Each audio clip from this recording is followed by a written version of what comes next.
Hi everyone, you're looking at our raised garden bed that we're working on. I apologize if the wind is affecting the recording, I hope not. But this is what we had last year, and we're trying to improve it and give it more stability. So the front is called a bit of a wattle fence there, and we've got these tops that come down so the bears and the critters cannot get in. So we're out here, and hubby's going to talk to us about how he's reinforcing these raised garden beds. He's got all his stuff here cut, ready to show us. And if we look inside, we got some pretty good depth.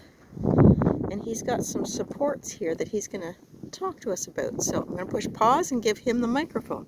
Go. So the reason that we ended up re-supporting this is last year we put structure across the two sections, two walls. But the problem was that the weight of the dirt is too heavy. So now what we've done is we've supported the back and the front, and we put these cripples in the middle. So if you see here, I'm just going to reach in. These are not attached yet, but what this does is it builds like a bridge. So the two side parts are supported. The middle section, which is this section here, is not supported if you just put a 2x1 or 2x2 across it. So we've restructured it to make it like a bridge. So when you put these supports in, it'll be screwed in both sides here and at the bottom. So what it does is it reinforces this board here, and also when the weight goes on, it won't push down because it's pushing against each one of the main structures at the base. So nothing can move anymore. And then we're going to put on decking like we do here. The back section... Let's go down and see the decking. And then you can start assembling.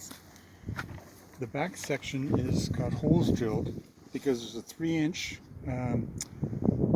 difference in height between the front and the back. So in the back of this structure here, we have a river that the water will flow through, and everything's been graded so the water runs out underneath the decking and then runs away down the river.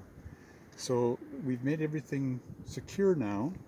I'll put it together, and then Lori's going to pause it, and we're going to put it back together again. You can see the finished product. Over the next day or so, I'm going to be putting mesh all over top of the holes at the back so that when the dirt won't fall through. So how long is this and how wide is it? It's 34 inches wide. It's 22.5 feet long.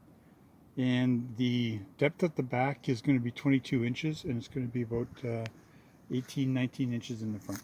I'm saying you've got these supports that hold this up during the day if we want to air it out or do some gardening, right? Yeah. And they just lock in with a little mechanism you designed there. Yeah.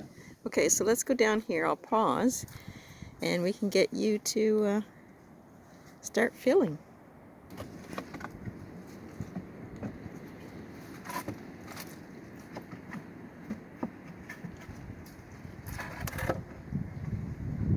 Okay, I am recording again. The wind is picking up.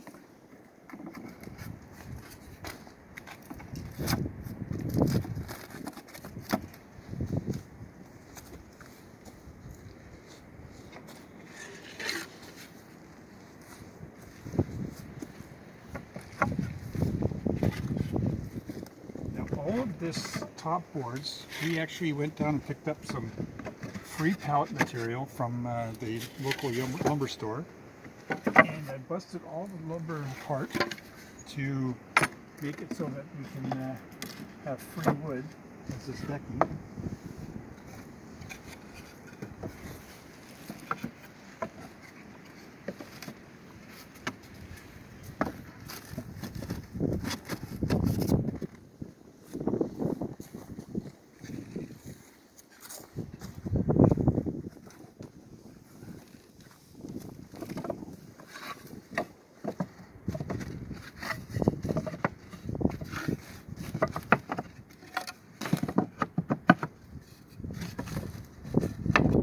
Now with the 3-inch slope, the water will run straight back and then through the holes at the back, down the back wall, and then underneath the back wall into the river.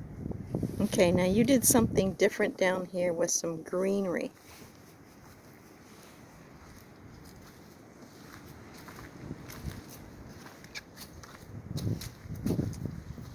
here, we're putting down a base over top of the wood that will rot eventually, but it's going to allow for the water to flow a little bit better. The rest of it, we're going to take chipped branches, and we're going to layer the bottom with chipped branches so that it'll give it a little bit more room for the plants to grow and the water to flow, and the dirt we'll put on top. Okay, so now we're going to be using the best dirt we can find, but we're putting compost in too, and it's a hard go because with the cold of the winter, it's been hard. You can't really turn the compost, but we'll do the best that we can in laying this all down, and hopefully we get some growth. Now, can anybody do this? Anybody can do this. It took 6 pallets to build the substructure that we broke apart, and 7 2x4s, which I ripped to 2x2 to make the structure underneath. But this wattle fence was a little bit tricky, right? It was time consuming? It was time consuming and really hard to bend some of the material, but we liked the look of it, so I'm going to put more wood in to make it look better, but we were just doing it as a test last year. Okay, so I'll let you continue and look forward to the results. Thank you, Chris.